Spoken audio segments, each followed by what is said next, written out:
नुकतंच आपण जत भागातील बऱ्याचशा खिल्लार पालकांच्या मुलाखती पूर्ण केल्या. जत भागातून आपण संख गावाला जात होतो, तर जतच्या जवळच असलेली ही गोशाळा आपण पाहिली. या गोशाळेमध्ये मोठ्या प्रमाणामध्ये गोवंश आपल्याला खिल्लार पाहायला मिळाला.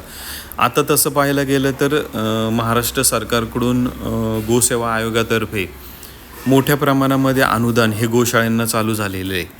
तर त्या अनुदानातनं या गोशाळांनी एक गोष्ट करणं गरजेचं आहे की त्यांच्या दावणीला एक जातीवंत सुंदर वळू घेणं गरजेचं आहे. जर ही वंशावळ सुधारायची असेल, आत्ता असलेल्या गायी त्याच्यापासून पुढची होणारी पैदाशी क्वालिटी वासरांची जर व्हायची असेल, तर त्यासाठी ब्रीडिंगवर लक्ष देणं गरजेचं आहे. आणि ब्रीडिंग करायचं असेल तर तुमच्याकडे गोशाळेकडे एक चांगला वळू असणं हे खूप महत्त्वाचं आहे मंडळी. त्यामुळे आवर्जून या गोशाळ्यांनी या गोष्टीकडे लक्ष देऊन चांगल्या क्वालिटी ऑफ वासरांची पैदास करण्याचा त्यांनी प्रयत्न केला पाहिजे, जेणेकरून या गोशाळांमध्ये देखील दूध असेल, क्वालिटी ऑफ वासरांची पैदास होईल. धन्यवाद.